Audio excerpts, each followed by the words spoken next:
it's also because it's Relationship Friday. Today, we're having a conversation about love and money. Which one would you focus on when you're choosing a partner? Somebody you love, who has no money, or the potential of having money, or somebody who has money, but you don't love. I was speaking to an older woman, a very old woman, a few days ago, and she said, well, you know, where there's money, love will grow. You know, but if there's no love and there's no finance to finance the romance, then it dies. So I don't know, we'll have that conversation this morning. I have some of my friends coming into the studio and we'll discuss, you know, if you're trying to pick a partner, do you focus on love or do you focus on money? Also, there was a district level competition, included things like health, sanitation. Which district did the best? We'll find that out, especially I'm sure you want to know if your district, where your district plays. Well, we'll do that. And when we tell you that, we'd love for you to call in and tell us how you feel about where your district is on the scale of, you know, things like I said, health, sanitation, and so on. Love to get interactive with you. It's Friday, so let's have fun. Coming up next is the news. After that, we'll get into the news review with Elton, and then we'll have some sports, and then we'll be having all our fun conversations. Please do join us on social media. We're there and interactive as well. My name is Inimado. We'll be doing this until 9 a.m. Stay tuned. Hello, my name is Evans Mensah, and you can relive all the fun and excitement on Top Story, Newsnight, and of course Ghana Connect via podcast. All you need to do is to log on to myjoyonline/podcast. Search for your favorite show and relive the moment. Joy 99.7 FM, your radio for discerning listeners. Well, good morning there and welcome to the AM News. In our very first story, some members of the minority are mounting pressure on the Speaker of Parliament, Alban Backman, to admit the motion filed by its leader seeking to reverse the approval of the 2022 budget. In the absence of the Speaker of the House, two controversial issues played out on the floor. First was a decision of the majority to overturn the Speaker's ruling affirming the rejection of the budget, and also the First Deputy Speaker's decision to throw out a motion filed by the minority leader Haruna Idrisu. Tamale Central MP Murtala Mohammed has been speaking to Kwesi Parker-Wilson. We expect the Speaker, in my opinion, to reverse all the nonsense that happened. And I describe it without any apology. Yesterday... You expect him to reverse? We expect him to do so. We expect him to do so. You don't want progress in the House? What progress? We must progress at the expense of rules and regulations governing the conduct of all of us, so that tomorrow someone decides that we are not going to even respect the standing orders or the Constitution. We get to Parliament and we give everybody a slap, as long as we are not in white dress, because that is what we think is deemed fit for us to do.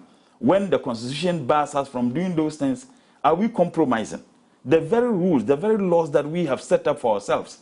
Are we compromising the Constitution of the Republic of Ghana that determines the conduct of everybody, including the President? Is that what we are compromising? I can tell you that even if we need to forfeit our holidays and the budget is relayed for the purposes of respecting the legal and constitutional and standing orders regulations, we can do that. We must not. There's no seemingly peace in the chamber. No, there is no any alternative to respecting rules and regulations govern the conduct of business. You have been part of the budget estimates at the committee level, the trade industry. Let me. Your other colleagues have done that. About 4 of the estimates have been laid before the House and subsequently have been approved. In fact, today I am told that about 10 of the estimates will be brought before the House for approval. Elton, yesterday you saw what happened in the chamber. I was particularly gutted about what happened. You remember when I walked into the chamber, and then they were... No, I'll talk about that, but the point I'm making to you is that if the Speaker decides to reverse the thing, you have to start all the process all over again. Anything that is built on illegality must be dismantled. You are stagnating the progress of Parliament. No, stagnating. What you are telling me is that we must as well allow crime to fester.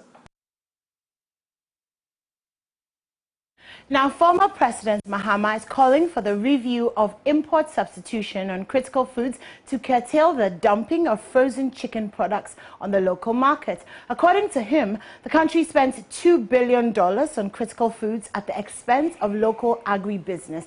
The former president urged government to invest more in local rice. He made this known when the officials of the Ghana Rice Interprofessional Body paid a courtesy call on him. This interprofessional and it's being grown in all the regions of our country now. Formerly, it was mostly not the north because of the level ground was the most ideal place. But now we have lowland valleys and things where rice can be grown, and they have more humidity and moisture. So places like the Volta region are becoming very, strong, competitors in the rice growing area, Western region and other places. And so we can exploit all that to grow more rice. But it takes people who have an interest in it, and government must step in, because it's not about growing the rice, it's about providing the processing facility to move the rice from the farm to the market. I mean, nobody goes and buys paddy rice to cook and eat. They want the rice, prepared so that they can just put it in the pot and cook it. And so between the farmers and the market, there must be enough processing capacity. And so in our time, we try to push processing. The Brazilian company, that set up the mill in Volta region, we encouraged them. They came as investors. We made them, invest. And so the Avnash, rice mill plant in Nyankpala, the Avnash family came here, and I told them that, look, we want to recapture, rice production, so set up a rice milling plant for us. And they did. That rice milling plant is there. It's a first-class rice mill. So we have the capacity to be able to produce enough rice to feed ourselves in this country, and even to export, But it needs that government must, come in. Private sector alone cannot, raise the resources to be able to do it. And so I have said several times that we need a capacity to process. If you bring in the capacity to process, the farmers will rise to the occasion. Of course, fertilizer and things are expensive, but if they get a fair price, for the paddy, and the millers to get a fair markup for, processing and selling, it will be a win-win partnership, And so I do think that, yes, planting for food and jobs is a good thing, but we must look strategically at some crops for which, if we achieve self-sufficiency, it will help this economy. Right now, foreign exchange, our cedi is going down, the dollar is going up, and that is because of the amount of rice we're importing, the amount of palm oil we're importing, the amount of vegetable oils, the amount of chicken we're importing.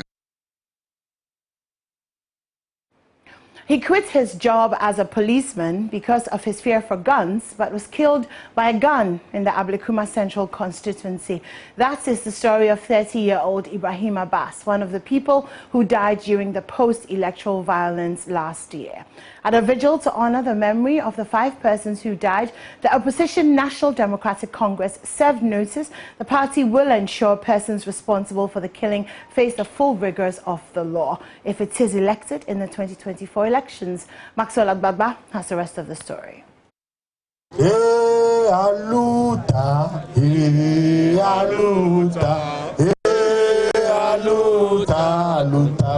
Scores of NDC party supporters gathered very close to the town council park, holding candles to mourn the persons they describe as martyrs of Ghana's democracy. Deputy General Secretary of the NDC, Peter Boamo Tokuno, led the crowd to sing revolutionary songs.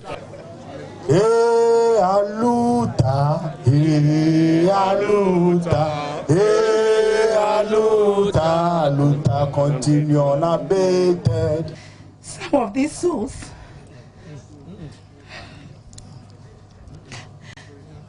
Sister of one of the persons killed, Raina to Abbas, crying as she read a speech on behalf of her family. She says the soldier who killed her brother is still a free man.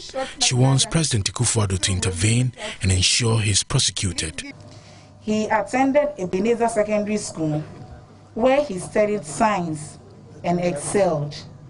In the year 2012, he enrolled into the police training school and completed to work for the Ghana Police Service. Later, he quit his job due to phobia of guns. He later worked as a security personnel for Rana Motors. Though we were not happy about his decision to quit, we respected his decision.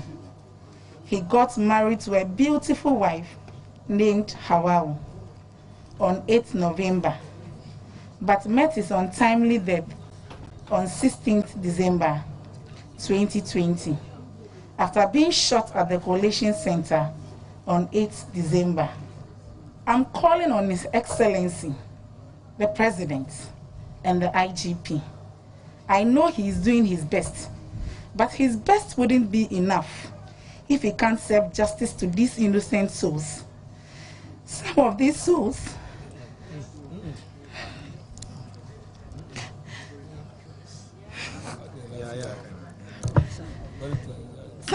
souls are breadwinners of their families. Mr. IGP, please bring the perpetrators to book. The military guy who shot my brother is still roaming about freely. Please give us justice. On display here are the vigil ground pictures of some of the people who died in that post-electoral violence. Prominently featured a 30-year-old Ibrahim Abbas, who comes from this constituency, the Ablekuma Central constituency. Deputy General Secretary of the National Democratic Congress, Peter Boama Otokuno, says they consider these persons as martyrs of Ghana's democracy. And indeed, he says the NDC will institute a day that they would use to commemorate their passing. Now, the Adenta municipality in the Greater Accra region has emerged the best performing district in Ghana on the District League Table 2020. The least performing district was Sydney East in the Bono East region. The rankings were based on the performance of the districts in areas of health, education, ICT use, governance, water and sanitation. Hannah Odami reports. The districts were ranked by the implementation of their annual action plans. Some of them had followed through with their plans, whilst data was inexistent in some of the districts. Governance experts, therefore, want authorities in the various districts to ensure they execute the developmental goals they have set for the benefit of the people. Just look at the ranking and your score. You could compare yourself to other districts in Ghana. And therefore, in making your budget, you actually know the gap, that this is the area that I'm not doing well. So in preparing my budget, I should concentrate on this area. One of the indicators used, education, was measured by the transition and completion rates of students. The Gan West Municipal ranked first in its sector, with Ayawaso North ranking the least performing municipal in the same field. The Shai Osudoku district in the Greater Accra region came tops in the health sector with a 77.44% score, with Ablekuma West Municipal scoring the least mark of 3.98%. Access to water and improved sanitation was the third indicator. Here, Adenta Municipal ranked number 1, with the Tiripoli district picking the last position.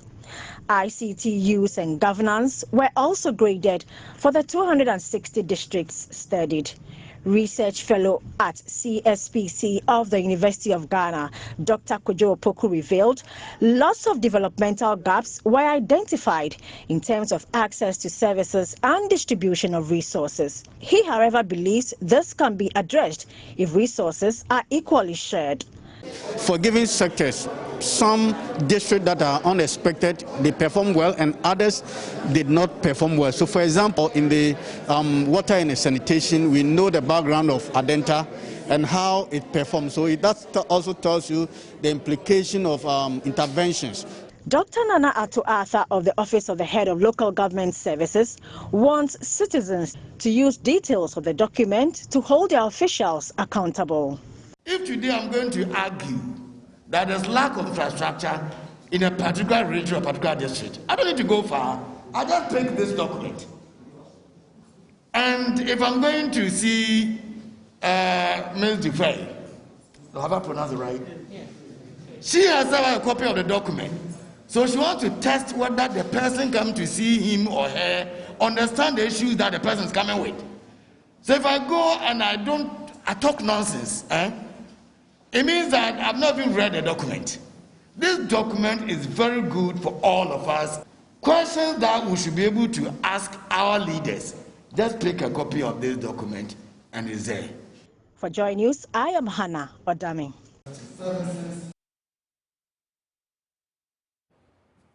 Now, doubts about the feasibility of President Akufo-Addo's led administration Agenda 111 project has been taking a notch higher. Associate Professor of Applied Economics and Finance at the University of Development Studies, Professor Haruna Isahaku, is convinced allocations made for the project under the 2022 budget goes further to prove the unrealistic nature of government's promise to deliver the health facilities within 18 months. There's more in the following report. Professor Haruna Isahaku was speaking at a forum on the 2022 budget jointly organized by the Star Ghana Foundation and Joy News. The focus was on equitably financing education and health services delivery during a pandemic. Government vowed to build 101 health facilities across the country within 18 months. But assessing the location for the project in the 2022 budget, Professor Isahaku described the allocation as insufficient. He was the main speaker at the forum. The allocation to Agenda 111 project from 2021 to 2025, the total is hospitals by 2025. Not to talk about adding 7 regional hospitals and 3 specialized hospitals. And indeed, I must mention that if we fully utilize the current allocation, we would only be able to construct 35 district hospitals by 2025 and not 111 hospital projects. Programs Officer at Star Ghana, Harriet Ejekum, who was a member of the panel, charged government to concentrate on basic education in the country. She observed that education at the basic level had received less attention in terms of financing. From what we have said, working within constraints budgets and allocating more to a certain level of education means that the others will receive less. Automatically, they receive less. But we should get our priorities right as a country so that we get everybody basic education that we have been talking about as a country, rather than paying more attention to one sector or one level of education. Executive Director of Africa Education Watch, Kofi Asare, also noted that urban areas have too many teachers who must be moved to the rural areas to bridge the gap and to improve quality of teaching and learning in public schools. The opportunity is that we have a tremendous oversupply of teachers in many districts. In a dental district, for instance, there are more than 250 teachers in a dentist primary school that are absolute surplus to labor requirements. Can you imagine more than 320 teachers teaching just 18 primary schools, 18?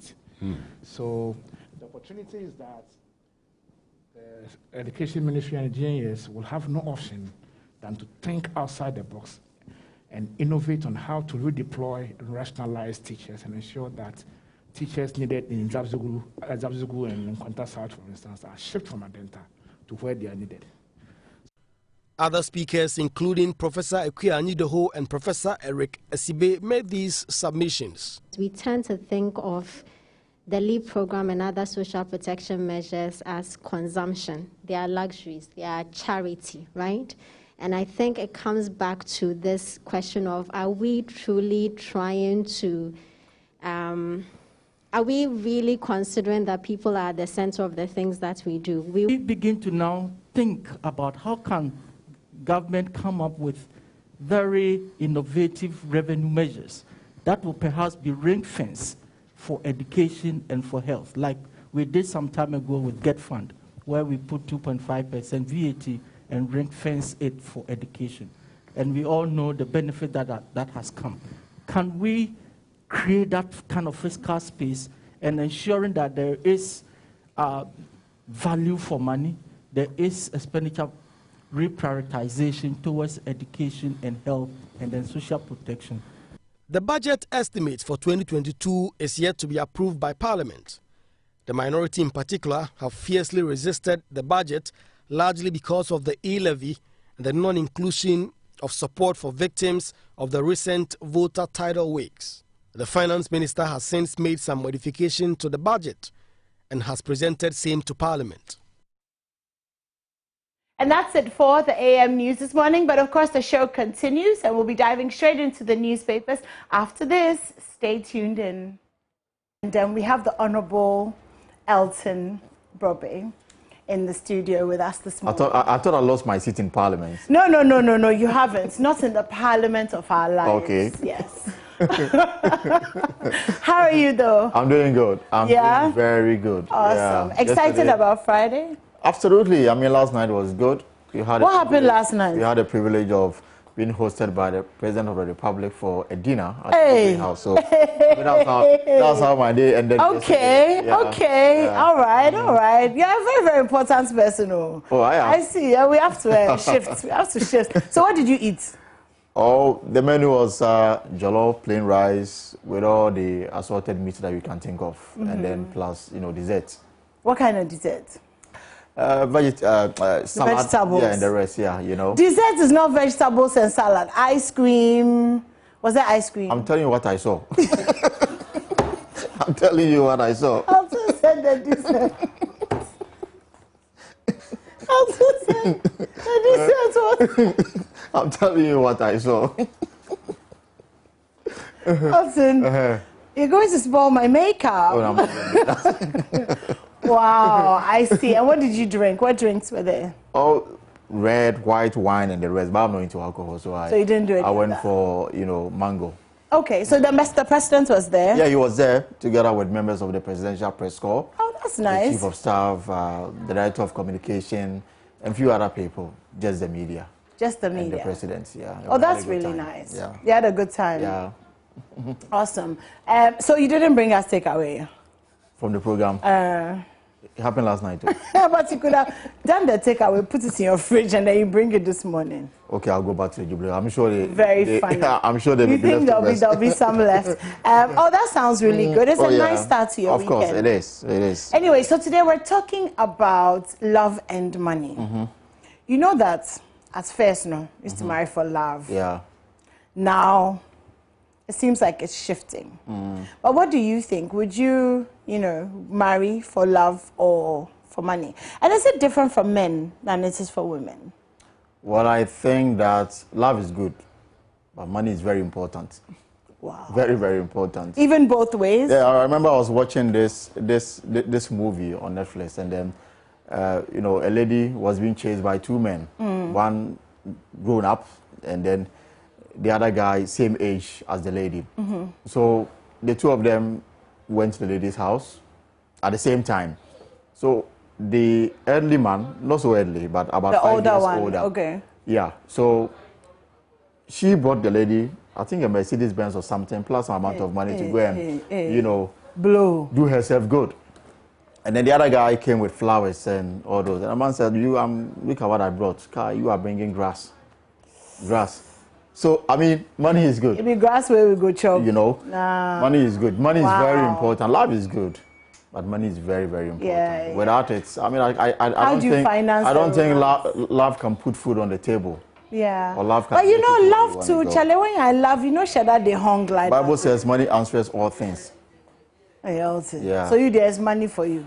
I'm saying that love is good, but money is very, very important. I see. So if you had to choose. The two must go hand in hand, but I think you need to work hard and make money. The rest will follow. Wow. Okay. Interesting. Interesting views. Well, we would love to know what you think. You can go to our social media pages. I'd love to hear your views. So just, type a comment under the question, which is, I believe, is posted there. For love or for money, what would you choose? Or who would you choose? Okay. Meanwhile, Coach Youngson was here a few minutes ago. So if you're just heading out from the house, then, tune to Joy 99.7 FM. But if you're home, then don't tune to Joy. Just keep watching TV. Watch us. But anyway, so Coach was just telling me that they're discussing this question. Are Ghanaian men romantic? Well, I think they are. Or we are. Really? We are. What's the last romantic thing that you did? The last romantic thing that I did? Giving somebody a very good massage. Okay. So do massages constitute romance? It's quite thoughtful. It is. It is. I mean, to put somebody in a very relaxed mood. Yeah. And then that's going, actually that is romantic. That's actually romantic. Yeah, okay, well, Elton is representing the men ably. Do you want to start for us this morning? Yes, I think I should. And it is because this weekend everybody is going to the Ashanti Regional Capital, Kumasi. So let's start with the MPP. And the Daily Dispatch says that at the MPP's annual delegates conference, it will not be strategic for MPP to elect flag bearer in 2022. Who is saying this we'll get to know very shortly. And it has pictures of the Vice President, Alan Chemanten, Kennedy Japon, Yogate, and Kofi Konadu Apreku. Plot against Baumia at delegates conference exposed. Henry Korte, Greater Accra region holds key to 2024, and the story says that let me go. MPP GSR for the Congress says that the 2021 National Delegates Conference was a time of renewal for the party, but the situation on the ground in Kumasi is different, as some supporters of some aspirants have mounted billboards and other campaign material. Some of them were mounted before the party placed a ban on campaigning at the conference. Similar scenes were found in other parts of the country. Now, at a news conference, Mr. Boabena Samoa called on the Metro to ensure that all outdoor displays were removed in line with the party directing. Yesterday, we had this on our midday news that it looks like some have removed their billboards from the Ashanti Regional Capital, meaning that they are complying with the directive that came through.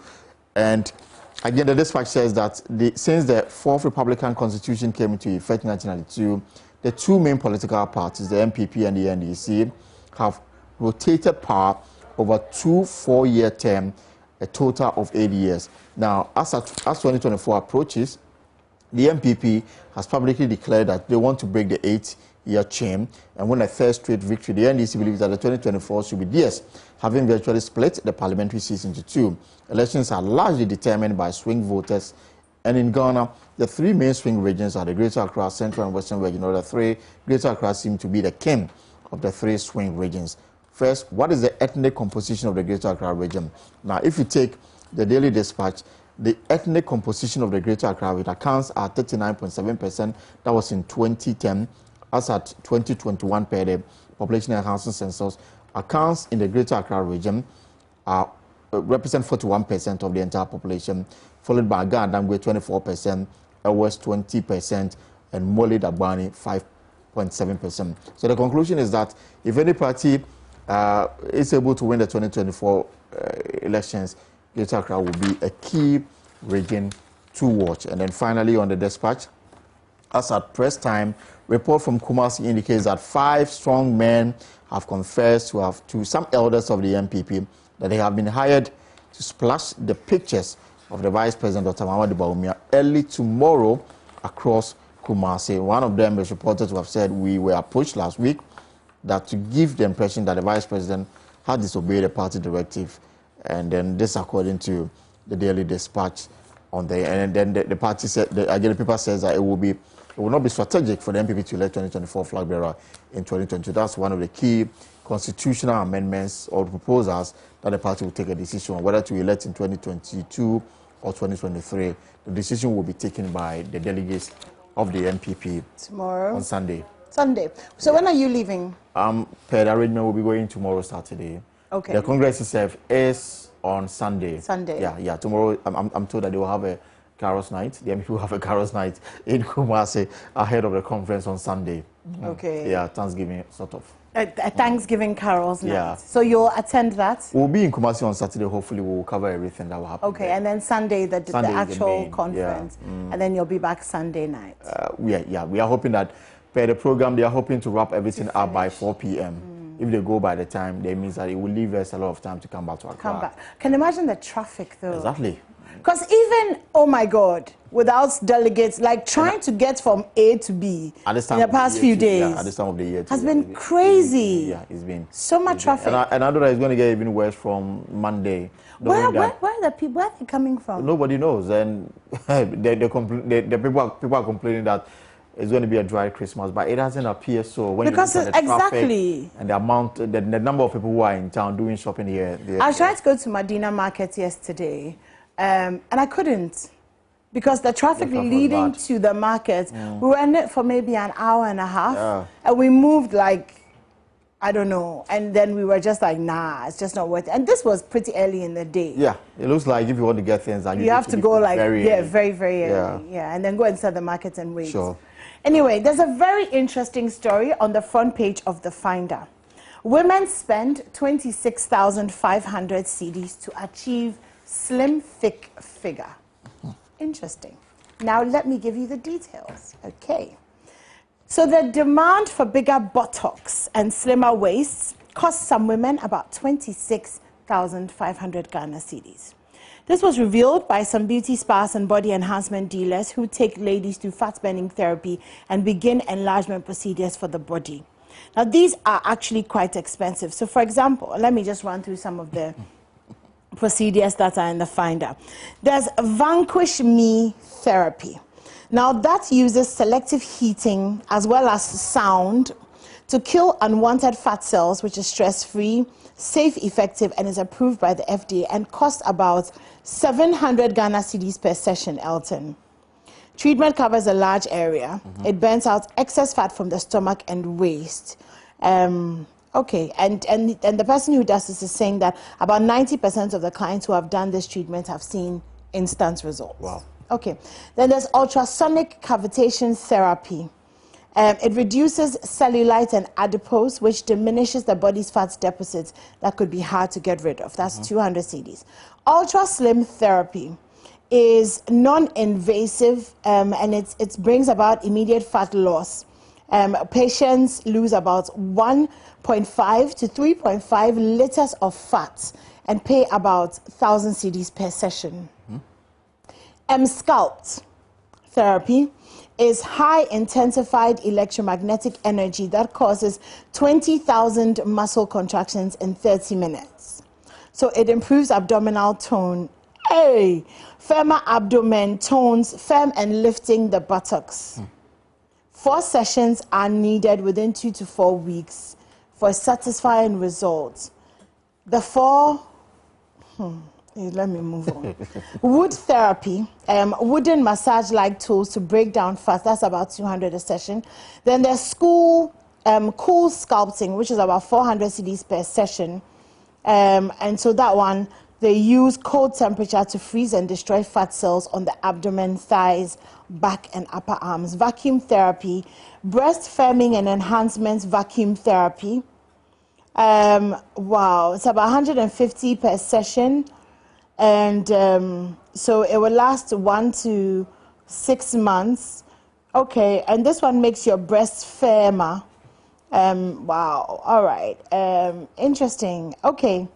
So 26,500 to achieve slim, thick figure. And you know, with the whole Kardashian era that we're in, you notice that, and it's funny because my sister and I were talking about this 2 days ago. The trend of what is beautiful has changed over the years. Actually, even centuries, if you look at how it was, there was a time when that boyish figure was what was sexy. Then there was a time, a very long time ago, when if you are fat and round, then you have arrived.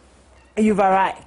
And then, we kind of went to the, okay, now, a little bit slimmer. But now it's kind of like, the slimmer the waist, the bigger the buttocks. That's, what we want. And women are paying so much to get that figure. 500 to get the figure. And going through all of these treatments to make the waist slim and to make, your buttocks bigger. I don't know if it gets you to heaven. No, but if you pay 26,000, does it give you a permanent feel? Do you have to? I think some of it. Year, I think you have to do maintenance. Maintenance. You have to do maintenance over the years because it's not like working out. Even if you work out, you still have to maintain. So how do you feel walking about knowing that what you are carrying is fake? Please, I haven't done it, so I don't know.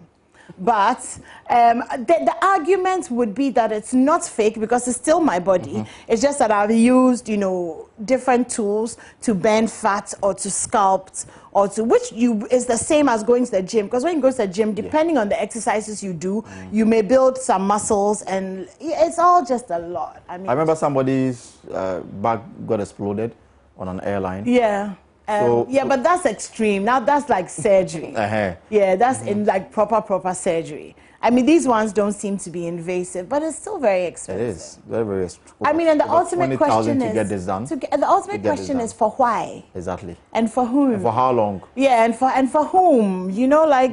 Wow. Anyways, to each his own. So on the front page of the Finder, well, this story was in the Finder, so you can find it in the Finder. And then read up all the details. Isolation centers for international travelers stretched. That's Dr. Kumar Abaje speaking. Are you aware of this story? No, I'm not aware of this. Perhaps we need to find out and ask more questions on this. Yeah, well, he's saying that, I don't know what's going on with the Finder today, right? So we go from 2, 3, 4, 11. I can't find page 6. Yeah, 8, 9. 10-5. Sorry, it's missing. Looking for page 6. 6, there we are. Page 6 is just before page 13. The Director General of the Ghana Health Service, Dr. Patrick Kumar, has indicated that the isolation centers for international travelers are stretched due to the increasing number of COVID-19 cases. The country has progressively recorded an increase in cases among international travelers, 83 in October, 241 in November, and 484 in December. Okay, that's a problem. So if you have 484 people coming in a month, then of course the isolation centers will get full. Will get full, yeah. I'm sure we're going to move to the whole hotel system. I think we're already doing that. We're already doing that. I mean, once you test positive, you are taken to one of those luxury hotels around the airport. And it starts with cost. I'm told somebody was there for 10 days and he paid 500 Ghana cedis every day. Yeah. And she was complaining about the food. He said he was given carbohydrate every day, even though she has some underlying issues, which requires that she eats more of vegetables and all those things, but she was giving carbohydrate every day. And paying 500 Ghana cedis every day for 10 days. That's like 5,000 Ghana cedis. Yeah, that's at your own cost. Especially if you're not expecting Yes, and her issue was that she tested negative before coming to Ghana. When she arrived, she tested positive. And she said, I want to do another test from another place to confirm what you are telling me. And she was denied it and taken to the hotel, paying 500 cedis a day. She requested certain kind of food she was not given. I guess the Ghana Health Service must look in some of this. And I don't want this turn out to be a business between some of the hotels and some officials of the Ghana Health Service to cash in on the situation. Yeah, no, that wouldn't be very nice. And let me just run through the rest of the stories. 33.96 million valuables destroyed by fire between January and October this year, fire service. And Bagbin's proposal to finance minister is without effect. That's according to the Finder. So that's according to the Finder. So the drama continues. And I see that you've opened that page as well. So you're going to tell us about it. So the publisher has it on the front page. Bagbin justifies illegal action and accuses his deputy of insubordination.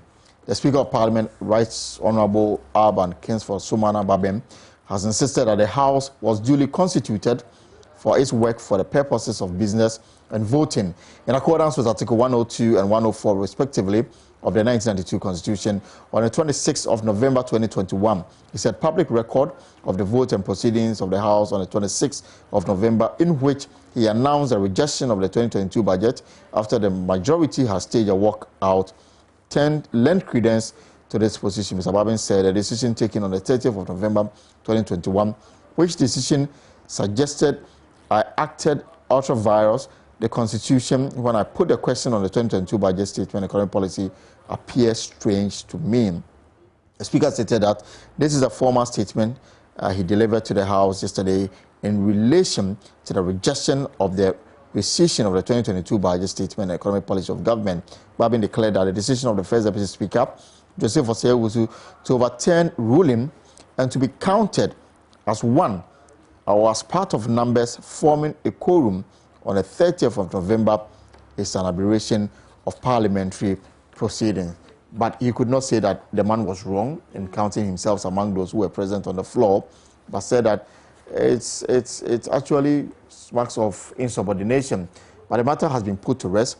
He says he wants to lead a united House to ensure that there is unity in the House, and also reiterated the point that he is not there as Speaker to frustrate government business. Neither is he going to allow the executive to make Parliament a weak arm of government. So let's see how this will go. But then the consideration of the estimates for the various ministries is still ongoing. He has asked the Finance Minister to formally lay before the House the modifications is done to the budget and get it recorded properly and added to the 2022 budget. My information is that they may sit again tomorrow, Saturday. They may rise on the 21st of December, tomorrow, Saturday, to consider more of them. Because they the way it's going, no, the rising, no, to be 24th. It is possible, very, very possible, because appropriation is still an issue. The e-levy is going to generate a lot of arguments, debates here and there before it is finally passed. I heard the Information Minister Kojo Ponkruma saying that government has no intention of reducing the e-levy, but it's rather going to ask telcos to see if they can reduce that. You know, you pay 1% if you send more than 100 Ghana cedis to a relation via Momo. Let's see how if the telcos are ready to reduce their profit margins on it's interesting how the government is quite unrelenting when it comes to this e-levy. Yeah. You know, it just confirms for me that a very large portion of their spending or their plans to spend are dependent on this e-levy. Of course. I mean, where you have your debt to GDP at a stage where you can actually say that we are almost in debt distress, you can no longer borrow. So you have to generate resources. How about just not spending as much? Exactly. How about that? How about we cutting down on our I mean, because if you don't have which money, are not really necessary. For example, last month, I had a bit more money than I have this month. So I was really chilling. No, I was really like eating all the things that I like, you know. This month, you know, I'm like, okay, it's not flowing like that. So, you know, some days you eat what you like, some days you eat gari and pepper. Some days you fast by force and seek the face of the Lord by force.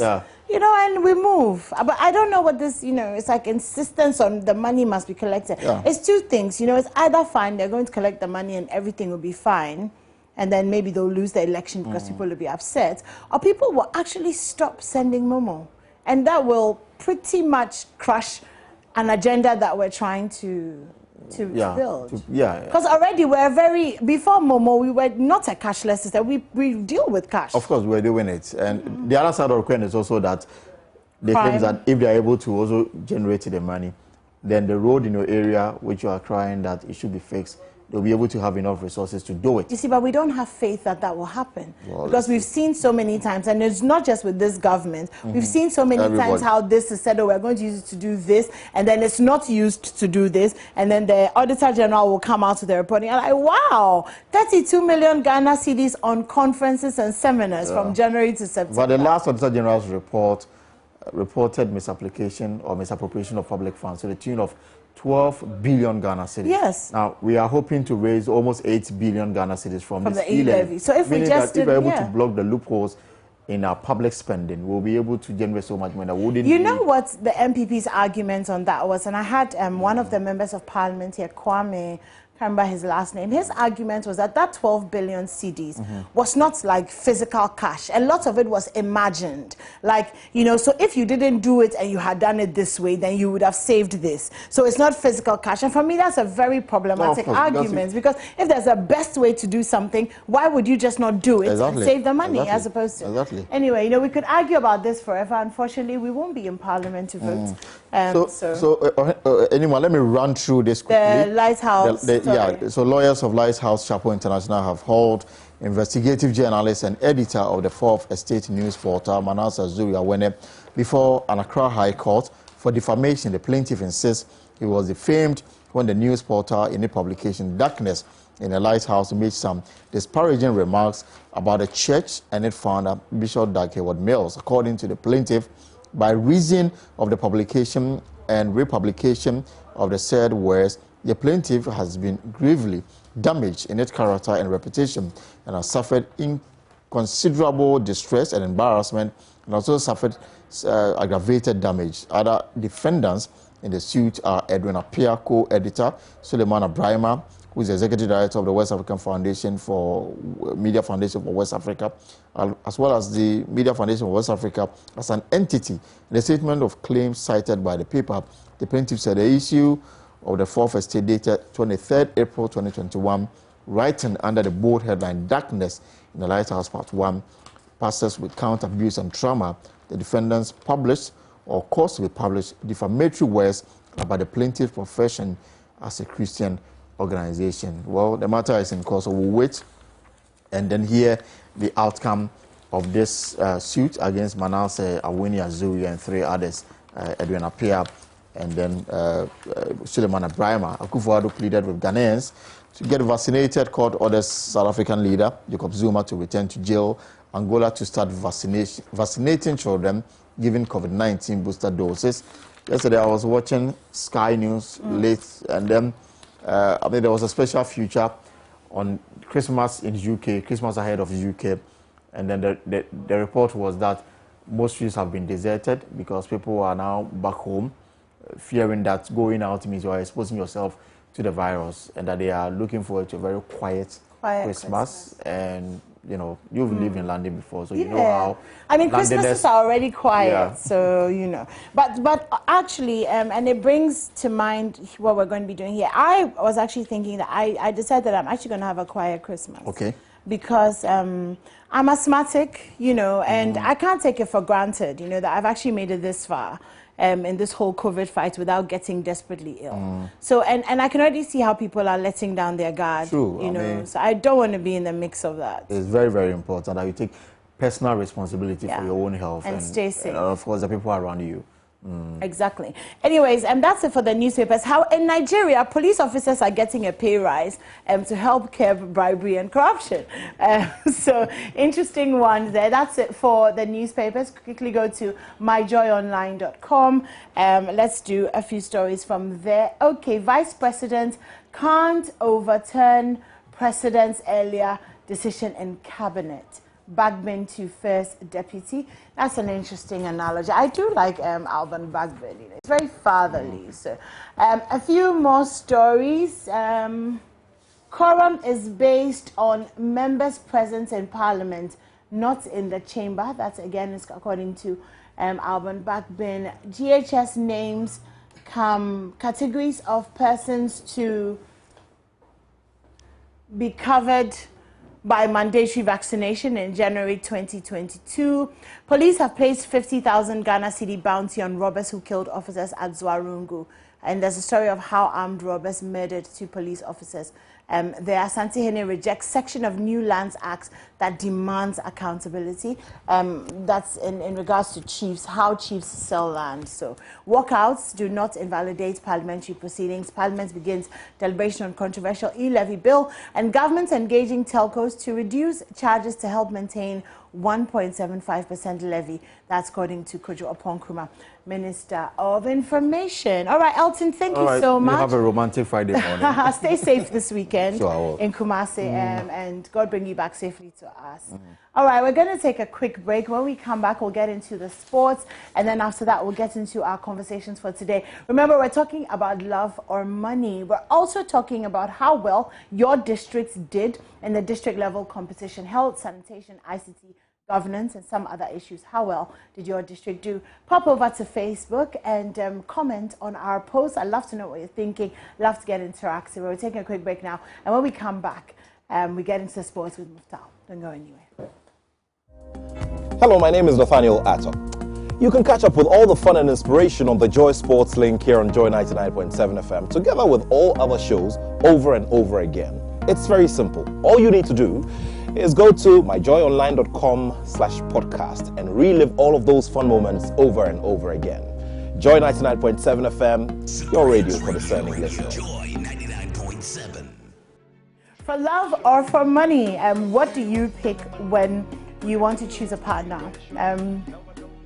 They say love makes the world go round, but then there's also the Bible that says money answers everything, and then that same Bible says that love is as strong as death. So very conflicting views, but do we have to choose? Wouldn't it be nice to just find love and money? And why can't you have your own money and then just love someone for the benefit of loving them? Why does it have to even be a choice? But if it must, then which one do you choose? Thank you for heading over to our social media pages, and we asked the question on Facebook. So thank you for that. Ooh, I love that. What do you consider first before jumping into a relationship, love or money? Share your views with us. Oh, I love the dollar bills, yo, dollar bills. Okay, I'm not going to get distracted. Abdullah says money any day. Wow, Abdullah. Oh my God. Yeboah says love is the mainstay of any meaningful relationship, whilst job is for money. The interesting is couples who are truly in love, truthful and hardworking, can build generational wealth together. I love that. Yaro says character. Yaro's character is not in the... This is how people fill multiple choice questions. So like the two options are love and money. Anyway, okay. Good morning, Yaros, by the way. Thank you for engaging. Nilimo says, I have learned lessons, so money any day, the love will follow. Nilian says, wow, this question is for the ladies. Anyway, I will consider the love first. Oh, Grace says love. And thank you for getting interactive with us. Continue to tell us what you think. On our social media, Facebook is Joy News. So I have two good friends who are joining me this morning via Zoom, which is the technical term, to help us dissect and to help you make a decision if you are trying to decide whether you want to go for love or for money. I have Gifty. Oh my God, who looks this resplendent this early in the morning? You have made my English come out this morning, but you need to unmute. Unmute, oh, Tom. Okay, great. Gifty, good morning. Good morning, anymore. Oh, it's so good to see you. Hello there. Good to see you too. Hello, I miss you, sis. Oh, I miss you too. Thank you so much for joining us this morning. Thank you. It's great to have you. We also have Yao Sompa joining us as well. Yao, your face is dark. Put on your lights. What is that? My study is a bit dark. Turn towards the light. Face the light. Face the light. Okay. Face the light. Does it work? It works. I think it works. It does. Yeah, it does. Right. Absolutely. Yes. Yes. Great. And that is a lesson for life. Face the light. Okay. Well, hello there. Hello. Oh, I'm loving the painting on your wall. The what? And it's an eagle, right? The eagle thingy. Yes, it is. Yeah, you that. I'm sure it has some deep significance. It's not that deep. Significant. The next one is the map. Is the map that traces the history of the Asante people from Mesopotamia till current day Akan. So Mesopotamia. Yeah, dear, you are coming to kill us this morning. Oh. Don't worry, it's not that deep. But the eagle, I do love. Who painted it for you? See, you want us to do a free ad for somebody? Oh, why not? Right? It's beautiful. Irene's Belinda is actually a lady. Oh, she does great. She does really great paintings. It's really, really nice. I love it. Okay, so let's get into the conversation. And this conversation was sparked because I was speaking to an old woman, proper old. She's like 79, 80-ish. And it was funny, in the course of the conversation, she was talking about the fact that like men are, I don't know how to translate it. Like, you know, men are plenty fishes, you know, so she doesn't understand what the whole fuss is about these days about, you know, people saying that, oh, they can't find men, And so it came, I was like, well, you know how it is. People want money, people want love, people are married for different things. And she was like, well, actually, in all her experience, she finds that it's better if you marry somebody who has money because the love will come. But when there's no money, the love dies. And I thought, okay, I wonder how many other people think like that. So let me take your initial views on topic, love or money, and please don't say both. Please. So Gifty, do you want to go first? Yes, thank you. And I think what you don't want to hear is what we would eventually say. I don't know about Yao, but it will finally culminate into the fact that both will come in. But my initial comments will be that I believe God created love before he created money. The union between Adam and Eve were that of pure love. Yes, somebody will contend with me that Adam was already in the garden and he was working and world and blah, blah, blah, blah, blah.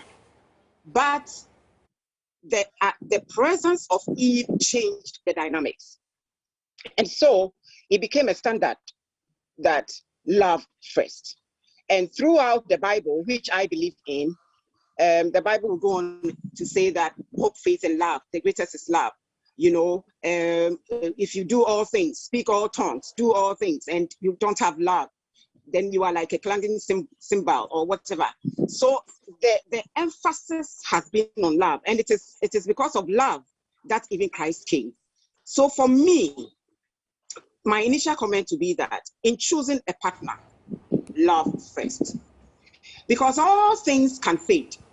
All things. I mean, if you say money or wealth, you can lose all of that in a day.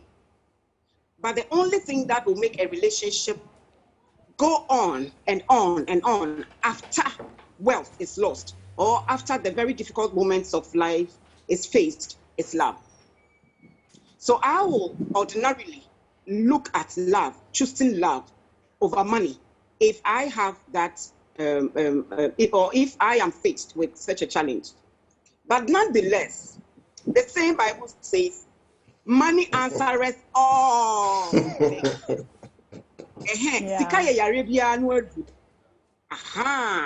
Every disease has its healing through money. And so somebody will say, well, money can buy you love. Not necessarily. They are very different and they are contextualized differently when it comes to finding a partner. So I would choose love. That's my initial comment. Okay. All right. Yeah. What about you? It's interesting she started with love and ends up telling us money answers all things. You know, the irony is really rife. Like, I can't even begin to think about it. But I mean, I can hear her when she says that it starts with love, but definitely want money. In that admission is literally saying that don't forget about love until you have money. But I'm not. I think, and I think that is without a doubt that at least if you're a young man, please get money, because I think that the reality, one of the things in your question I liked yesterday was the reality check, the reality of it. I think that, and I will start from as long back as Plato, way back. He has a very interesting quote, which says that the goddess of love lives in the state of need. And it's interesting, right? If the goddess of love lives in the state of need, what was these guys thinking several years before modern civilization? What does he know that makes us think that the goddess of love lives in the state of need. You understand that human beings have two fundamental cravings. Of course, I always go back to Abraham Maslow because he's told us something that is very fundamental of all of us. And at the base of all our needs is not love. Social things come third on the hierarchy. Fundamentally, you're looking for physiological needs. And in the physiological needs, you're looking for what to eat. Yes, sex may be physiological, but sex is not love. You know, so physiologically, you're looking for what to eat. If you don't have what to eat, I mean, where do you place love in the circles of when I don't have what to eat? Even when you have what to eat, the most important thing that comes after that is security. And if anybody is an ambassador for security, it's definitely women, right? And security is a natural desire. We sometimes tend to find it in love because then we tend to have stability. We're confident that the person we have this social relationship with would grant us a bit more than our need for security. But fundamentally, that quest for security goes beyond. I can understand the human being is acutely social, so we want people. But that social wanting and wanting people as a part of the functional part of a human being does not have to be love. What exactly is love? Of course, the scientists will tell us is a chemical reaction in the brain, the part that is almost fundamental to reward, and there is an intensity with emotional reaction. So the point I'm making is that fundamentally, love is somewhere in the scale of life. But that pursuit of thrive, adventure, that need for wanting to have intensity with somebody comes almost the pathway after you found what is very basic to life. And what is very basic to life does not happen without money. But interestingly, Helen Fisher, who is a researcher in love, gives a very interesting data. And I would say this before we go on. So these are my initial comments, actually. Helen Fisher has a research which basically says that they had a sample study and asked all the people they asked if you've ever fallen in love. And out of all the people who had fallen in love, they asked them the question, have you ever left the person who intensely you loved, or has somebody you intensely loved left you before? It was interesting that 95% of the respondents thought that, yes, they had loved people intensely, but they have left that person, or that person has left them at a point in time. And I'm sure if I asked Gifty, I'm sure, and if I ask you anyone, you ask me, I'm sure we've all let people we thought we were madly in love go. Yeah, of course. And the question is why? If love is such the pursuit, why could we not hold on to it when we thought we had found it, right? And so I just want us to have a foundation. Again, these are my introductory views. I don't think that you stop saying these are your introductory views. Now this thesis that you've given us, no, it can't be introductory views. So no. Hey, brah. Thank you. We're Professor, only starting the conversation. We started from some goddess in some country somewhere, and now we've come to some research somewhere. Just to make the point that brother choose money. That's all, brother. Choose money. Choose money. Wow, yeah, really? Brother, choose money. Okay, so when you say choose money, do you mean for yourself put the acquisition of money first before you look for love, or are you saying that when you're picking a wife, pick a woman who has the capacity to make money over a woman who has the capacity to love and nurture? Because those are two very, very different. I agree, and that's why I said it's an interesting and a difficult question, because now you're basically putting the responsibility to need money in the choice of whether or not I place that responsibility with a third party, in terms of my choice with them, or is it my personal pursuit for wanting or needing money first before then I go for somebody who probably will just love me when I have the money? And so I get the dynamics of the question. It's a little difficult, but if I were attempting to answer the question, this is what I would say. As it pertains to the choice, of course, everybody wants what they don't have.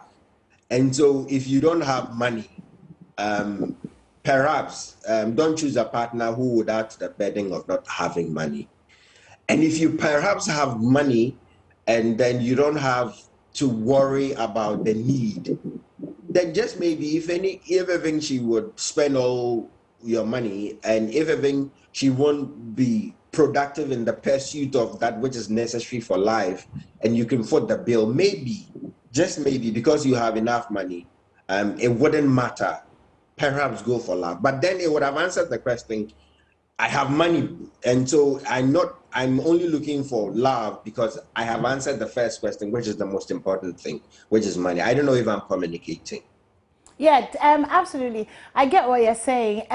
So Gifty, I mean, what about you? Let me put, the same thing to you. Do we look for somebody who has the capacity to make money, or the capacity to love and to nurture? And why is it that in our society today, we're placing the acquisition of wealth on a third party, like Yao is saying, Anymore. Yes. It comes to, as Yao has said, individual preferences and individual needs. There are some people who would ordinarily want to have a lot of money, and they don't care about whether somebody loves them or not, because to them, money answereth all things, as I initially said.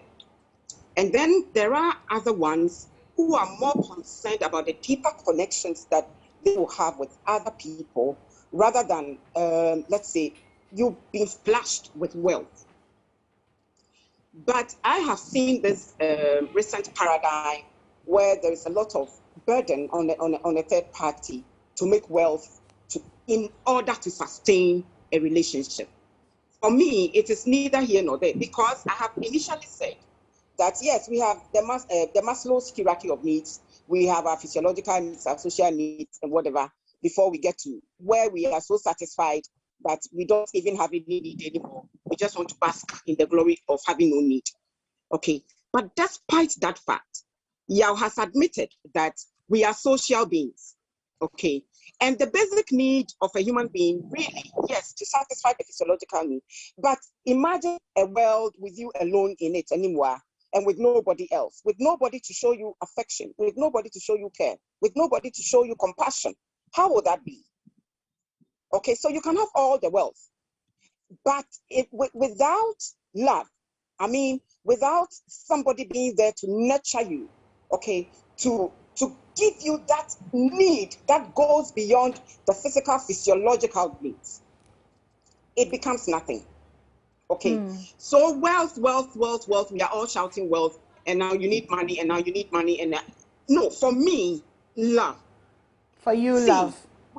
See, I'll say this again. Right now, we are young, so we think, oh, and I mean, yes, or when I get a lot of money, I can buy love, or I can get whichever woman, even Miss Ghana, I can get her in my home. On the other side, oh, if I'm so rich, then I can get any man at all coming into my corner. It is not true. When you go, let's say after retirement, that is when you know that you rather need a companion. You rather need somebody who will love you, and not somebody who is necessarily. You can build a whole nursing home and bring people in and just say. But it will still not take away the fact that you need that person. Yeah, but that doesn't have to be love. It's just the social. It's just friendship. It's a whole village. It doesn't have to be the exclusivity of one person. I'm just saying. Hey, Yao. Sorry, I'm not the host. I'm very sorry. No, it's fine. Go ahead. Just very sorry. Because Yao, let's say, let's do something. You have a lot of friends. Okay, you have a lot of friends. Let's just say, unfortunately, you are ill. Okay, and the part of your body that is ill requires delicate care. All right, not all your friends can do that for you. except somebody who cares a lot about you, who will go the extra mile to take care of that need, that specific need of getting that body part healed and nurse that body part back to life. A nurse or an ordinary nurse or a doctor can give you medication, but I tell you, true love heals faster than medication. Preach. But for me,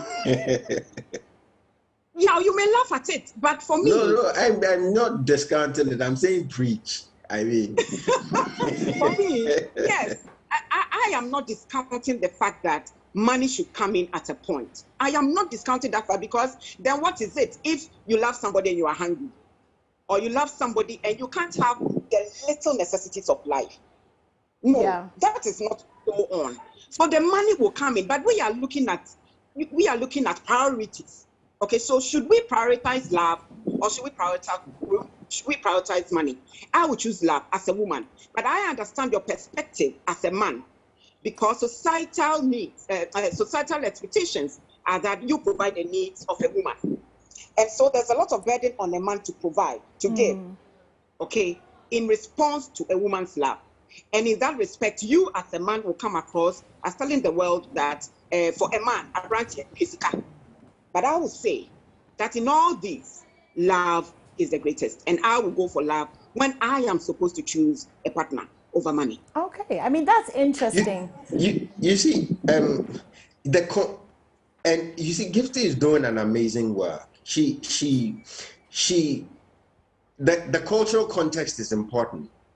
And so I hear when she says that in our cultural context, you may not be able to buy care though you have money. But that's not universal, right? You can buy a private nurse. You can buy care more than any family could give you. So, but I hear her cultural context. Well, the cultural context may not afford me the opportunity to buy a private nurse. But indeed, if I have enough money, I could just fly myself out on a first class and get the best care wherever. So the point to be made is that if we're talking wealth, we're not talking about, I mean, that which you barely goes around. I'm not talking about, I mean, choosing an 8-to-5 job where you barely have a salary. I'm talking about wealth, you know. Okay, but yeah, let me interrupt you to ask you this question, okay? And let me put it in context for you. I think it was last week or so. I was driving around in East Legon and with a couple of friends, and we saw this beautiful house. When I say beautiful, I mean stunning house. And one of my friends was like, "Oh God, please give me a husband who has money so I can live in a house like this." And then I laughed and I said, "Oh God, please give me the ability to make so much wealth that I can buy a house like this for myself." Because, you know, as the years have gone by, you realize that when you're in a relationship or when you're picking a partner, and money is not an issue on the table because you don't need a man or a woman because of their money, your choices and what you look for are very different. I agree. So my question is, why are we still so focused on putting that ability to change our status, our social status, our financial status, and all of that? Why must that be tied with someone else? All the effort that we put. For example, sorry, I'm almost done. For example, this morning on the front page of the newspaper, there was a story about how women spend an average of about 26,500 cedis to get a slim, thick body. So slim waist, bigger butt, whatever it is. And my question is, what are they doing this for? Most of them are doing it so that they can attract the type of men who have money and are attracted to this so that they can change their lives. But my thing is, if you have 26,500 cedis, why don't you walk into a financial advisor's office and ask them how you can make that seed money and make enough money so that if your stomach is big, you can walk around with your big stomach. If your boss is flat, your boss is flat, but you have your own money. Do you know what I mean? So when are we going to kind of work in that mindset so that we're not doing all these things so that that burden of wealth is on the other person? Then it completely changes the conversation. Nobody will ask you, for love or money, because damn, I have my own money, so I don't want that from you. And anyway, I completely agree with you. And I think that the question you asked, which I said was difficult, I mean, I was careful to distinguish that if you place a responsibility on the third person, then it's almost like you're giving them the powers to give you that which is necessary for life. Yeah. But I'm one of the people who think that a man should make his own money, a woman should make his own money. And then the conversation of wanting a bond that is stronger then goes beyond money. But you and I can also acknowledge the cultural context, where, as Gloria said, it appears that the cultural narrative is that the man provides the not money. Gloria. Gifty, sorry, forgive me. Where Gifty says that the man provides the money, right? It's a cultural template. But do you know that, Yao, and correct me if I'm wrong, you will probably have a lot more information on this. We perpetuate this cultural template of the man must provide the money. But is it not shocking to admit that in a lot of homes, the women are low-key the providers? Because they're the ones who are sitting in Makola, they're the ones who are working, they're the ones who are paying their children's school fees, they're the ones who are seeing their husbands through school, or they're the ones who are watching over their husbands when they lose their jobs because they are in the informal sector and working. So sometimes I wonder why this cultural context of the man as a provider is when low-key, the women are paying the woman bills. is the breadwinner. Exactly. I mean, somebody is going to have to provide the bread, and if the man can't, the woman can, or the woman will, because women are absolutely industrious and absolutely have ways of finding things that a man probably would only dream of. Not generally, but on the averages. But you see, there's something which is called content, which John Gottman, for example, says is the #1 predictor of divorce. Yeah, the horsemen, yeah. One of the four horsemen. Contempt is the biggest problem. Is a woman likely to be more contemptuous if the man cannot provide in a cultural context like ours? The answer is most likely a yes. Yeah. So the idea that she may provide, and that is why, I mean, they can put your food in the bowl and roll it down. Kofi Papa, you know, and those are the realities. And if you're a man, and they put your food in a bowl and roll it on the ground, by the time it gets to you, if there's some on the plate, bless your soul. But I mean, how do you even function as a man? It's almost certain that a man would have no need, no love or no respect or no affinity if it's not crossed a certain basic social lines, whether in money or in a certain social status. He most likely won't be seen by anybody. But a woman most likely will get noticed on her pulchritude, just the fact that she's pretty. And so I think that the dynamics and the cultural context is different. But I completely agree with you when you say that the responsibility should be personal. So your friend should ask yourself, how can I build the same house so that a man does not have to treat me in a way that placates his emotions or that suits his emotions? Because if he has this and he's bringing you in for a need he wants. And so if you can't meet a need he has, then you probably won't find use in his life, right? So I think that we should all take personal responsibility for how we all make wealth. And then the conversation for finding a partner would be easier, because I'm not coming here to fish. I am coming here in order to give love and to want love. And then in that arrangement where love is now paramount, money may probably recede to the background because we already have it, so we can take it for granted. You know, but there is an interesting data point by Northwestern Mutual, which is a financial house, which did a personal finance study. And anymore, I would surprise you that 41% of the respondents said that at some point, financial anxieties has significant impact on the relationship of spouse. Yeah. Actually, 1 out of 5 says that they once in a month, 1 out of 5 is about 20%, say they fight about money once every month. Right. And so the conversations are that if there is no money, you're going to fight about it. But if we can all decide and say that, you know what, I have my money, I will have my money. Can you also come to the table with at least the potential of making money? Then the conversation is easier. You know, otherwise 1 out of 5 people are going to fight. Even we don't fight, somebody is going to get contempt. Somebody is going to look at the other person with contempt, and contempt will break the marriage. Yeah. Okay. Well, thank you for that. Gifty, did you want to add anything to that point before I ask my next question? He has eruditely explained this, and it's fantastic the way he has gone. But I just want to add that yes, currently, low key, most women are breadwinners. I call them the Breadwinners Association. I know their president. I'll one day announce it, you know. But I mean, coming back to this conversation, it's good that we contextualize it to also mean that if we should bring back the cultural perspectives and the social perspectives, things have changed. Because when men were supposed to be the only providers, women were supposed to be the only supporters. But now, my husband is gone, I'll be on my way shortly. So it means both of us are on our way, all right? We are all trying to bring in something, and it erodes the fact that the man should be the only responsible person.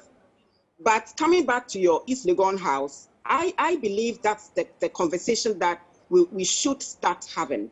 Should it be only the responsibility of the third party, of the man or of the other woman, to make the wealth so that the other party comes to enjoy? Should that be it? Or should it be that we are all wealthy, as Yao said? So we are coming in with our different forms of wealth, but we are coming in to seek each other's love, which is the basic for me that I would choose in a partner before going for the wealth. Yeah. So I am in absolute agreement with Yao and with all that he has discussed so far, that yes, culturally, yes, there's this, but contextually, I believe that it's about time that we also acknowledge that it is not the third party alone that is supposed to bring something to the table. I believe if this is a conversation for two people who have already started talking, then it should be, what are you bringing to the table and what am I bringing to the table? Because you know. Okay, well, good point there. Let me go to the phone lines now, because Ben is joining us from Cape Coast, and if you'd like to phone in, you can do that. The number is 0302-211-691, 0302-211-692. Gifty and Yao will be staying with us as we kind of just talk to you guys, and then we'll come back and, you know, argue a little bit more. But Ben is calling from Cape Coast. Hello, Ben. Good morning. Hello, good morning. Hi, Ben. How are you? Hello. Yes. My Merry Christmas to Thank you. all of us, yes. Right good back morning, at you. Madam. How are you? I'm very well, thank you. So what do you think, for love or for Actually, money? I'm enjoying the whole discussion. You placed two powerful words. You placed two powerful words in there. The whole thing is that love and money. The money and love were created by God for our use. And so in this case, love is good, money is good. But one way or the other, I believe strongly that love is of God, and He imputed love in us. I'm very happy about Madam Gifty expressing love from the beginning in Eden, where Adam had expressed you are the bone of my bone, a flesh of my flesh. He was expressing love, and so on and so forth. And also money. Bible says that a hand that does not work must not eat. So we are supposed to work and make money and so on and so forth. But my little challenge is with Mr. Yao Sompa. I was just watching him, the way he was just doing the grammar thing in the trying to express it from the learned point of view and so on and so forth. Madam, let me be honest with you. When you are sick and you are dying and you have all the monies in this world and then you have nothing to do with God, to be honest with you, you will die and your money will remain. But Ben, the conversation is not about God. Yes, I understand. But the love that you are talking there is not of a human being. God gave us love, to love ourselves. Okay. No, what I'm saying is that you are talking about love here. Where did love come from? Did love come from a human being? Never. Love came from God. He said we should love one another. You see what I'm saying? Love one another. This love thing, it has never been a human creation. It is from God to us and from man to a woman, from a woman to woman. And Madam Gissy quoted 1 Corinthians 13. He says that if you don't have love, you are this, you are... you mention all that. When you read through, you give you what love does to human beings. So that love, and when you take love also into sexuality, you notice that love also play a role there. God gave us sex to have pleasure and procreation. All of this, God brought it to a human being. But at the end of the day, people will choose money more than love. People will choose love more than money. But I believe strongly that both have to move together. You can't just love a man because of his money. And then what kind of love are we talking about? So please, I believe strongly that both money and love, they are very relevant in our lives on earth. But we must not use love to exchange money. And then how do we call that love? Is it the earthly one? I mean, how is love expressed?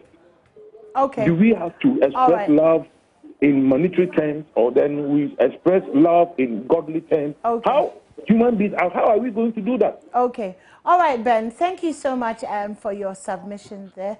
I would like to say that I think that maybe you misunderstood Yao a little bit, but I'm not going to defend the lawyer. He's perfectly capable of defending himself.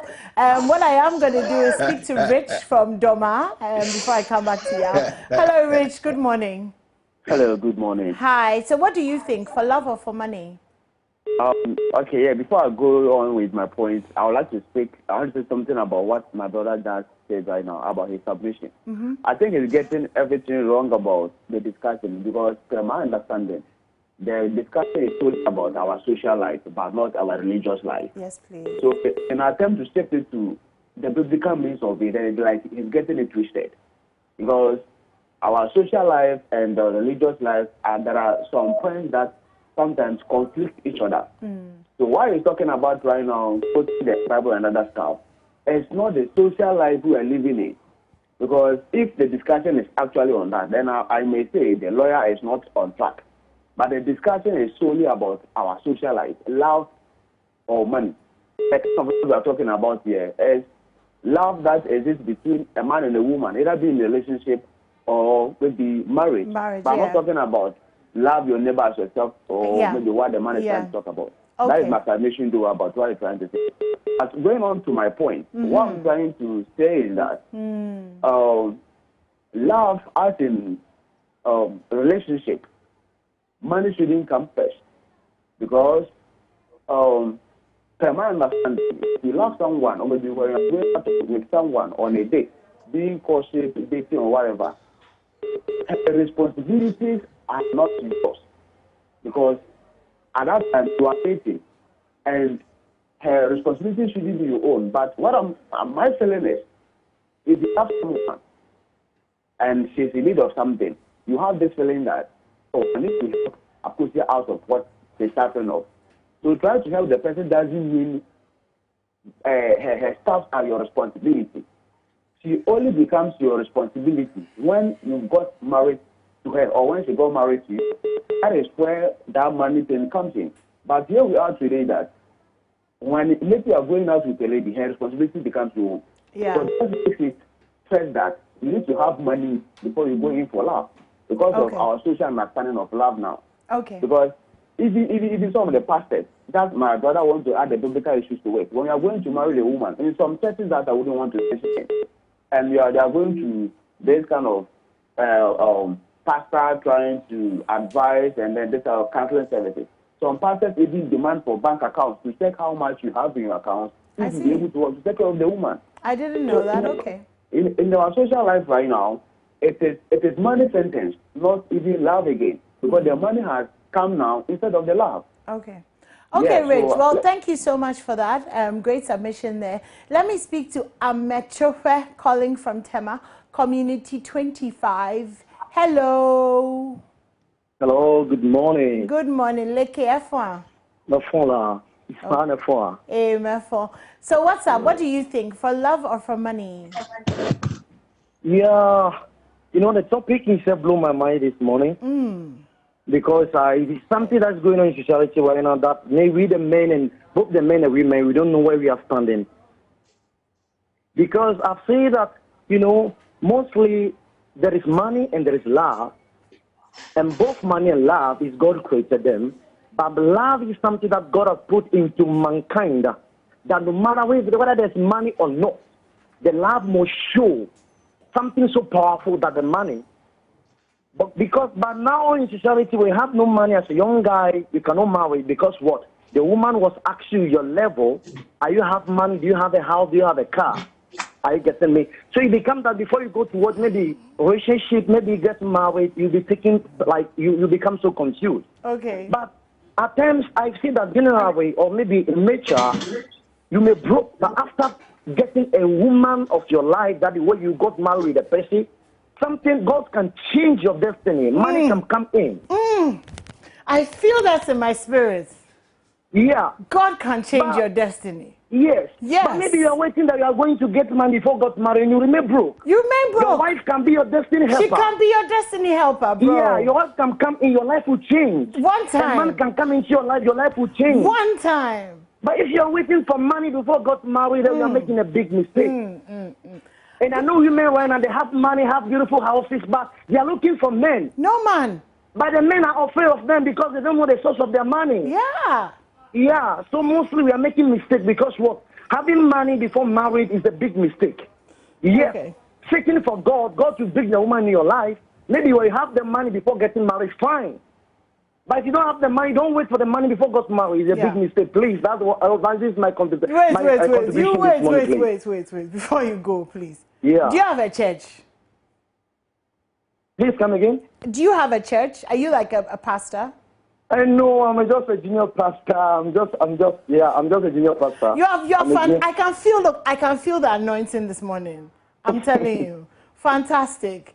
Thank you so much. You've really blessed us this morning. Thank you so much. Thank you so much. Have a fantastic weekend. All right. Okay. Let's move on to Michael, calling us from Asin Fosu. Good morning, Michael. Good morning. Hi, Michael. So what do you think for love? Yeah, I really appreciate what our Madam was saying and talking about. Yes, with the issue of this money and love thing, it is killing most of our women. It's really killing most of our women because they see it to be like they have to get somebody who is rich and all those kind of flashy life things. But the time she will enter into the relationship and there's no love for her, and bet me guys too, when they're having money, they take any woman that they want. So for my point, I have to say that you have to go for love because we had this same conversation at the office some time ago and it was really interesting. So when I saw that it is being discussed there, I just sat that point. I really agreed, Sister Gifty, that you should continue advising our ladies and our guys so that they will choose love over money when it comes to relationship. Thank you. Michael, thank you so much. Let's speak to Joseph, calling us from Upper East. Hello, Joseph. Good morning. Yeah. Joseph, so for love or for money? Money. Oh, okay.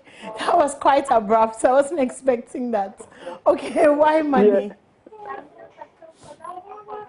For money, because I think it's only animals. Because to me, it's only animals that that go into relationship with not for money, but as for human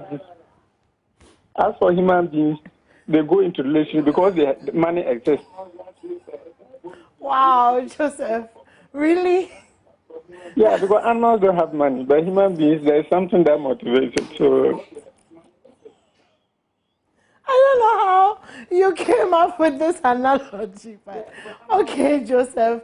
Thank you so much for that. Let's talk to Michael, who's calling from Accra. Hello, Michael. Hello, good morning. Hi, Michael. So what's about you, for love or for money? I mean, it's hard to pick, but definitely love.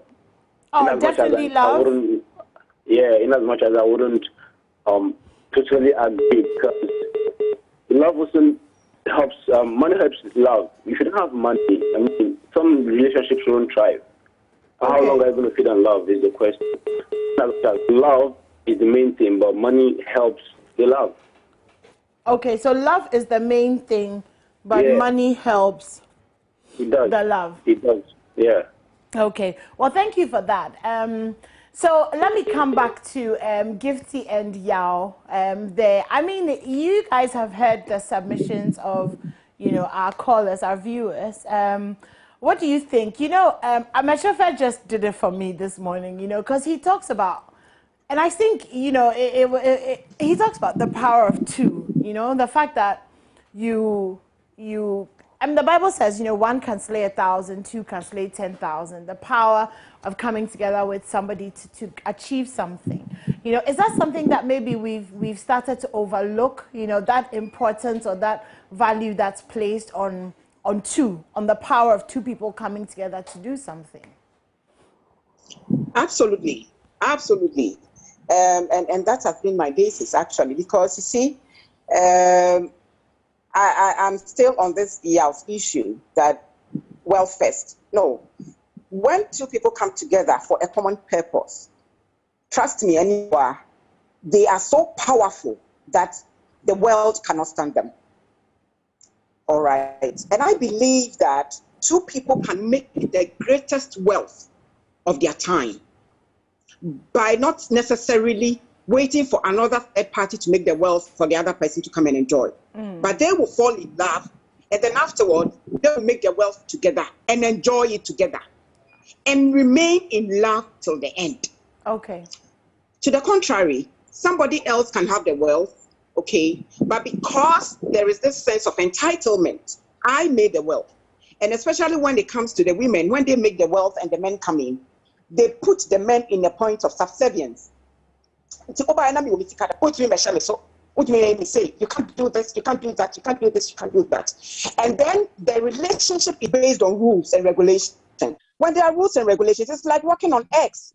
You have to be careful not to break any. And then it doesn't become a love relationship.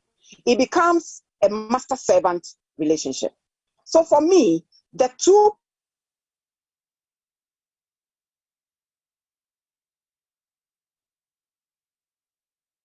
Hello. And Yao, I'm going to come to you and take your submissions on everything that has been said. Wait. But before I do that, I'm going to talk to my last caller, Nelson, my very last caller. And then I'll come to you, Yao, and then you can kind of, end things for us.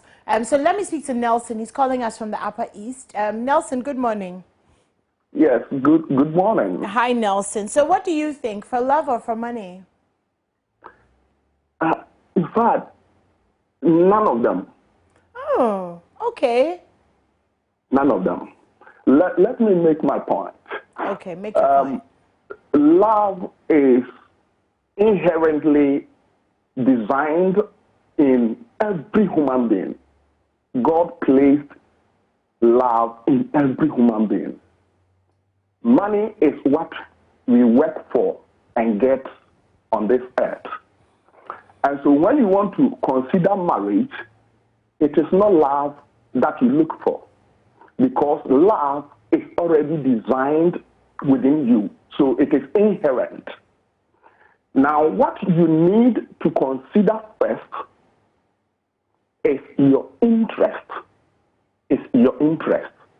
The reason is that when God talks about a man shall leave his parents and go and cleave to his wife, and they both become one, that oneness in what? Is it by physically or spiritually or what? It is none of them, but they become one in purpose. So that is where the interest comes in. So your interest must define who you marry. If your interest is for money, you will get the money, yet the relationship will collapse because money can be destroyed within a twinkle of an eye. You can get money and lose it. So if you go for money, your relationship will not last. That love that is within you can love everybody. But what makes you choose A from B is your interest. Okay. So that is exactly my point. Okay, it's so a great you don't point. Look for love. Okay, it's a really, really great point. Thank you, Nelson. And not for love or for money, but for interest or for purpose. So really, really great point. Thank you so much. Thank you to everyone who called. Okay, Yao, so let me just finish off with you. So what are your views, I mean, first of all, on everybody else's views, the arguments that have come? And and what's our final decision? Are we doing this for love or for money or? So I've heard all the comments. It was rather interesting to note that the lawyer had two lawyers when the first person clearly misunderstood me. But I think that's already been said. Anyway, I'll say this, right? Fundamentally, there's data actually to show that couples tend to have more financial discipline than single. So couples can save a bit more money if their financial philosophy is alike. Actually, 67% of couples, and this is the Association of Bridal Consultants, this is a US-based study, but basically says that in the first year, what couples, whether they have money or not, fight about is more of the differences in spending habits. So this is the point I'm making. I mean, if you don't have and you marry somebody who doesn't have, you probably find love and be very okay. If you marry somebody whose spending habit varies significantly from yours, even if you have money, you're likely to hit problems. The fundamental point is this. And I think that the last caller did intimate that sometimes it's about why we marry one rather than the other, rather than marrying somebody. And that's a completely different conversation. So if it comes to, if we're having the whole conversation and what should I prioritize in terms of the choice, it may not be love or money. And I don't understand this conversation to be all of that. I understand this conversation to be love and money in terms of priority and the reality. Of course. And that's my understanding I came to this with. In terms of the reality between love and money, I think there is enough data to suggest that the reality begs for money. Because see, and this is an anecdote. A young man would marry and will probably spend 50,000 on his wedding. He probably has borrowed the 50,000 to start the wedding. Now, right after the wedding, cameramen are coming for their money. The bridal, everybody is coming to scream for the rest of their money. And he's paying the loan he hasn't finished. I cannot see. And the wife gets pregnant. And they must pay school fees, and they must buy Pampers, and they must take the wife to a hospital. Maybe I have a distorted reality, but I cannot see how you live in this world without money, where money is a medium of exchange of value. You're not going to create a doctor. You're not going to create Pampers. You're going to have to buy them. You're not going to build a school. You're not going to homeschool. Even if you're going to homeschool, you're not going to be the teacher. You're going to have to pay somebody. I think that the basis for necessities of life and the realities would beg a bit more of two people living happily than just the chemical reaction happening in their mind called love. I get that. And so but I think the most important thing, and that's what I want to end off, is rather on the spending behavior, the spending habit, and the philosophy about money for the two people, rather than having it. Because as I said, 41% fight about money once in a while, 1/5 fight at least once a month. But the larger part of the data is really about the philosophy and the spending habits. So That's bottom line, just definitely- find somebody you agree with on your money on your and financial spending philosophy. patterns. Yeah.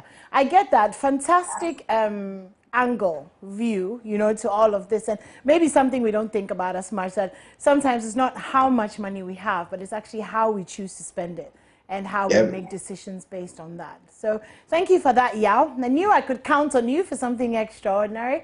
Thank you so much. Thank you so much. And thank you to Gifty, who we lost a little bit earlier. I'm sure it had to do with internet or something, but thank you guys so much.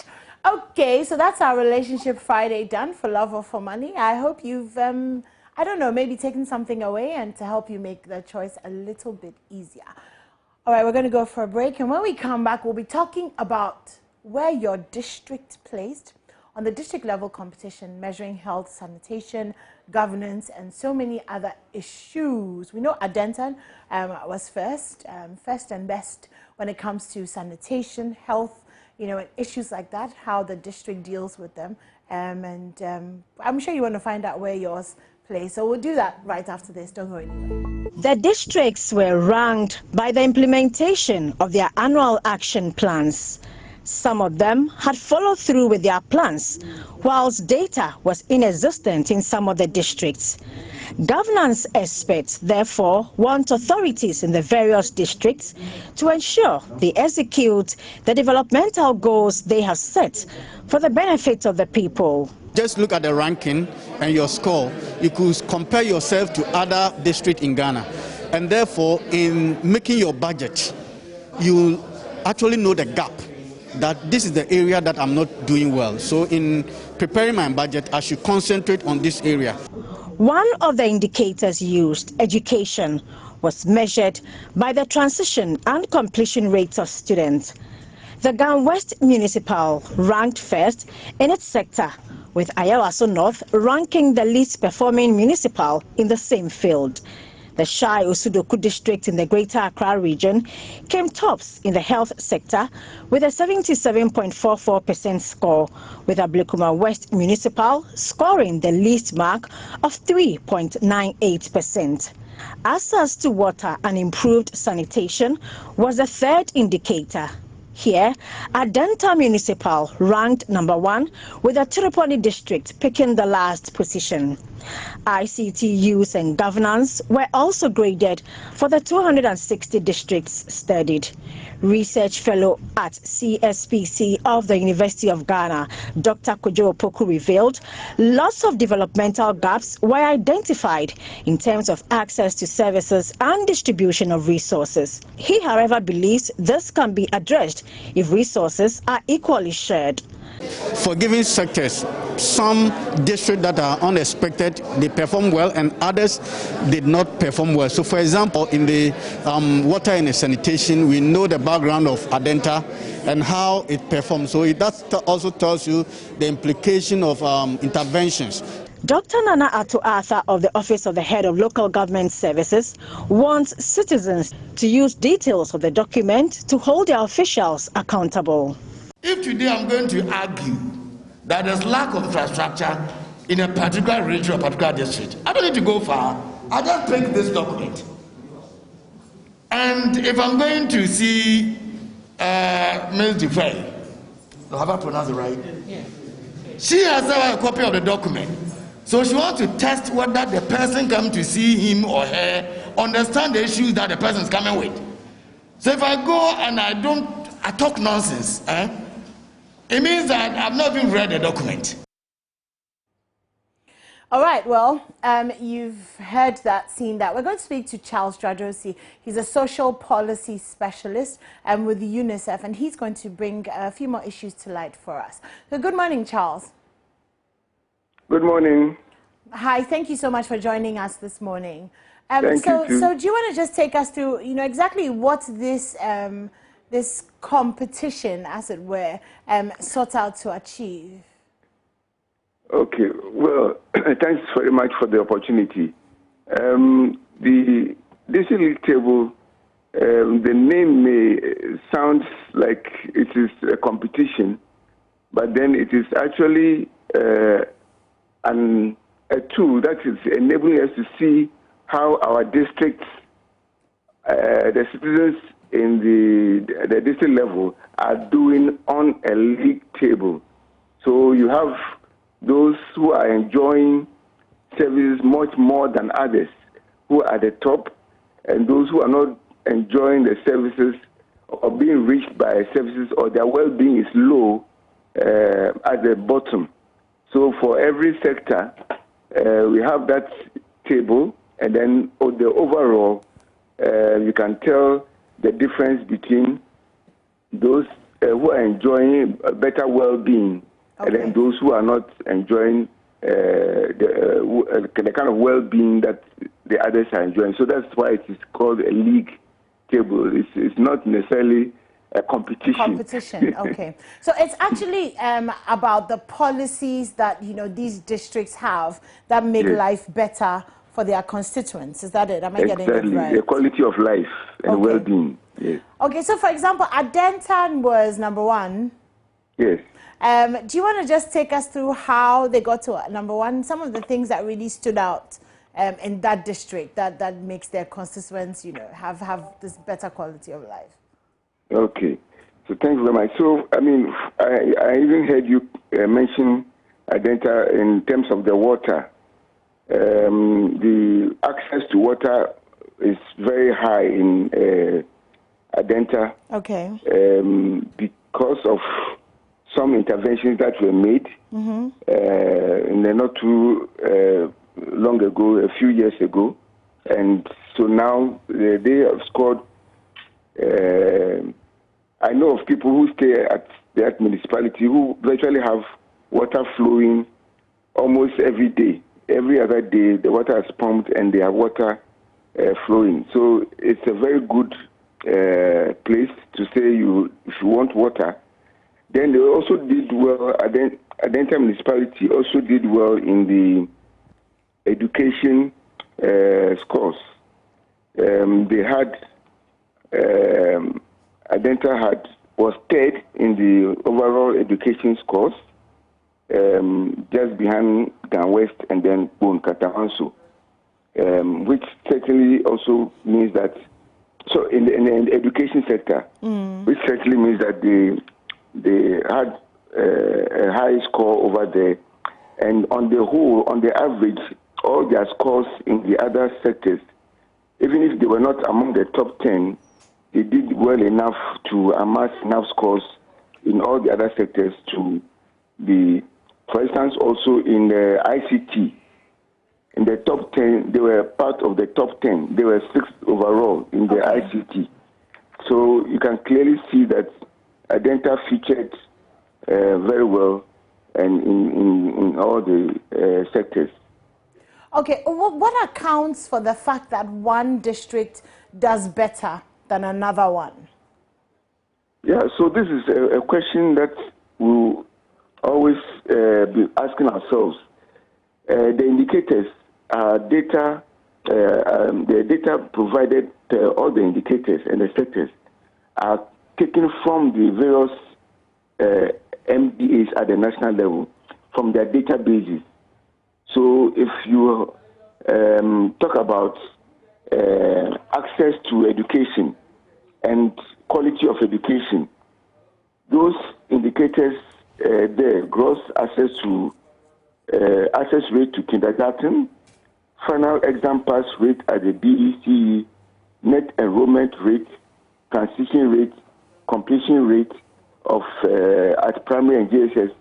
All these are the areas where the districts were assessed. So all this information is within the domain of the Ghana Education Service and the Ministry of Education. So when you look at those indicators, it clearly shows that some things are going on well. It will be difficult to say from my end that, okay, the final BEC is more, BEC pass rate is more important than net enrollment. I cannot say that. All these put together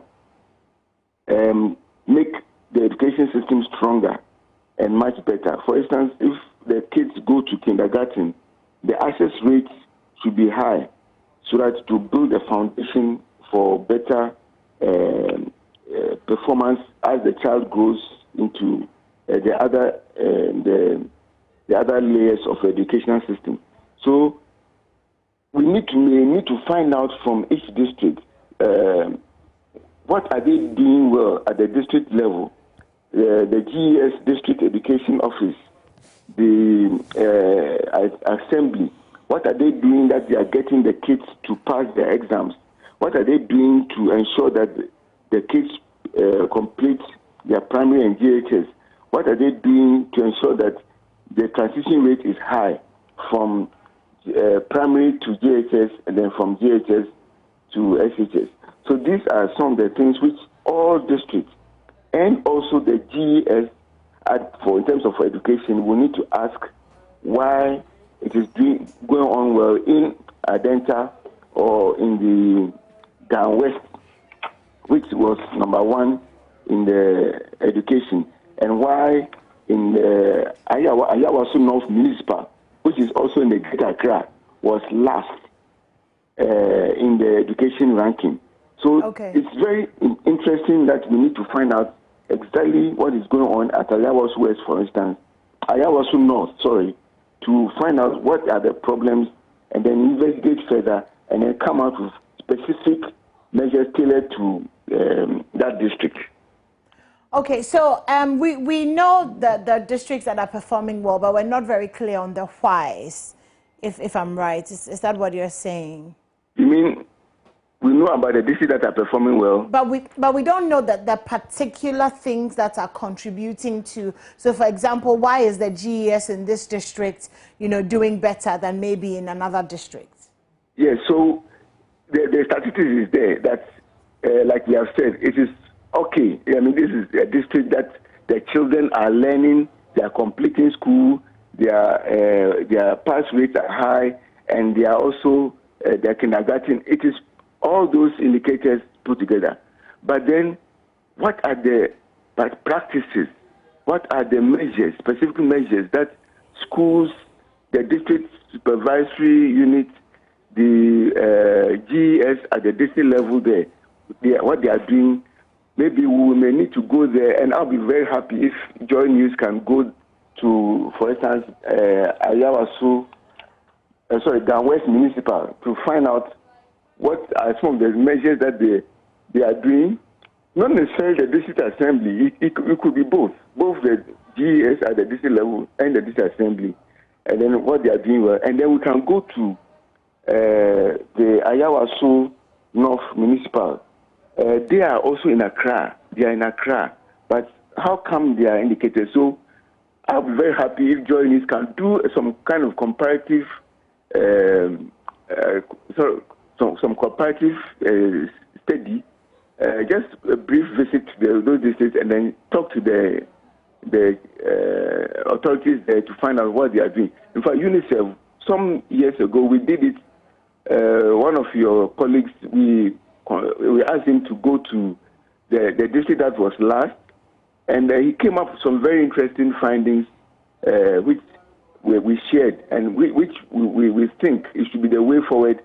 Just not presenting this report, but then to investigate further. And I think Joy News, I believe you have the capacity to do that. Okay.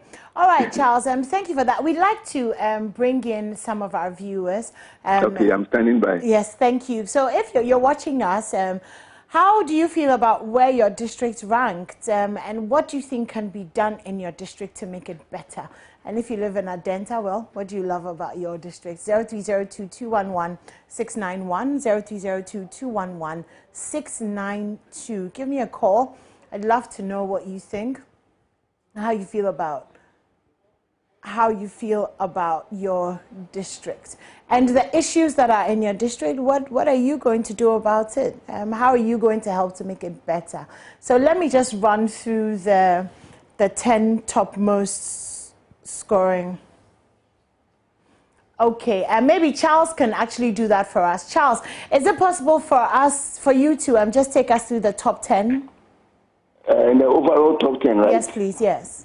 Yes, okay. So the top 10 districts on the district league table, the overall ranking, that is composite of all the sectors and educators. When you put them together and do the average, the top 10 districts is Adenta Municipal in the Greater Accra region, Down West, also Greater Accra, Ayawasu West Municipal, Greater Accra, Ewutu Senya East in the Central region is 4th, Kantamansu Municipal in Greater Accra is 5th, Takwa in Siam Municipal in Western region is 6th, Gumwa East District in the Central region, 7th, Down Central Municipal in the Greater Accra is 8th, Lankwatanan Madina Municipal in Greater Accra is 9th, and Shai Osudoku District also in the Greater Accra is 10th.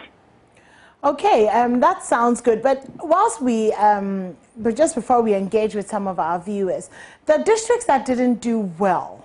So I think was it Talensi that was the worst performing district? No, so in the Sene in the Bono East region. Yes. What is life like there? You know, that makes it, you know, not so good.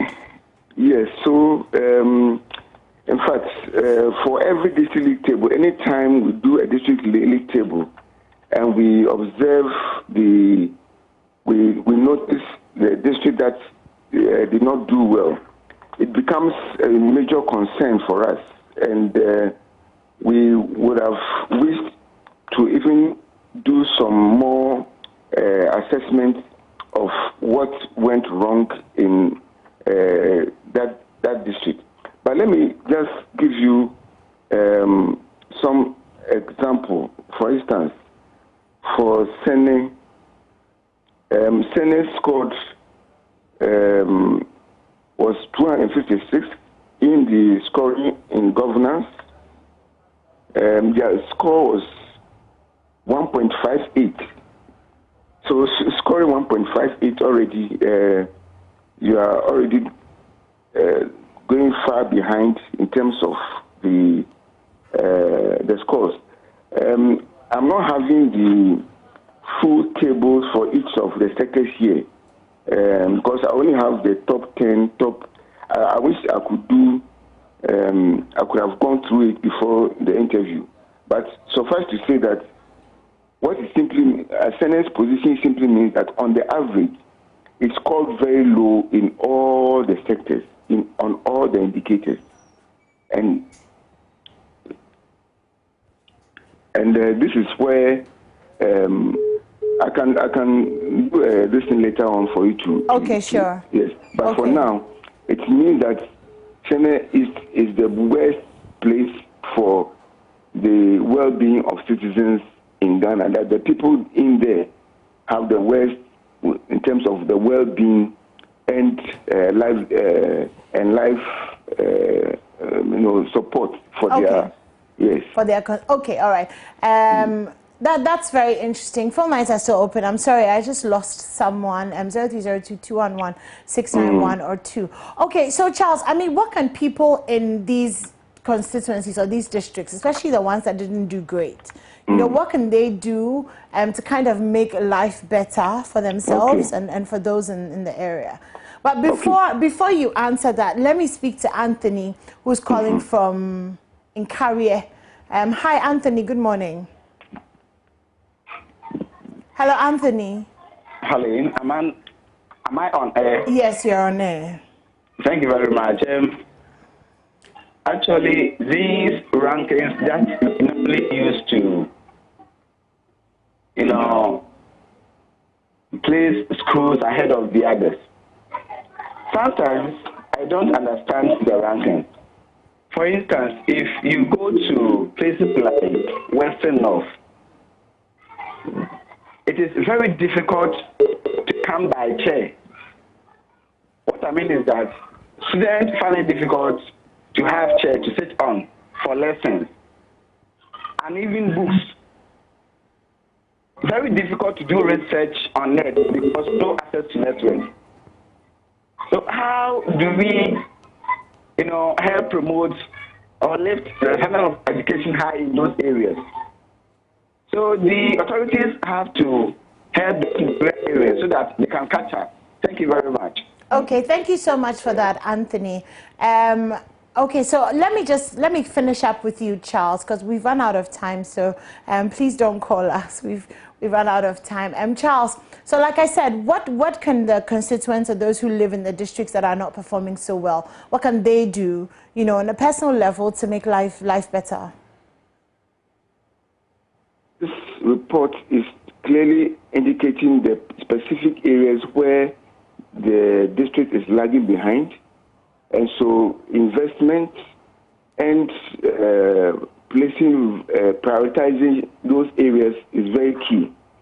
But let me add that the national government is also responsible for a lot of the indicators that you see there. For instance, education and health have not been fully decentralized. You have district health service, Ghana Education Health Service at the district level, but they are not under the district assembly. So national governments also have a role to play in reallocation of resources to prioritize these districts that are the lowest level. So like your last caller said, somebody must do something from the national level, but also at the district level, what can the district assembly do on its own to ensure that it builds up those areas that are weak and those areas that they didn't perform well. So it's a both two-way affair, and all of us put together, citizens also, to make sure that we mobilize resources at the local level and at the national level to be able to support those districts that are lagging behind. And that's the whole point about this research report, that nobody should be left behind in the SDGs, on the march towards the SDGs.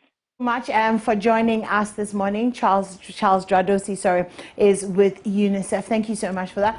What's up, guys? My name is Sammy Forson, host of the Weekend City Show and Ignition right here on Joy 99.7 FM.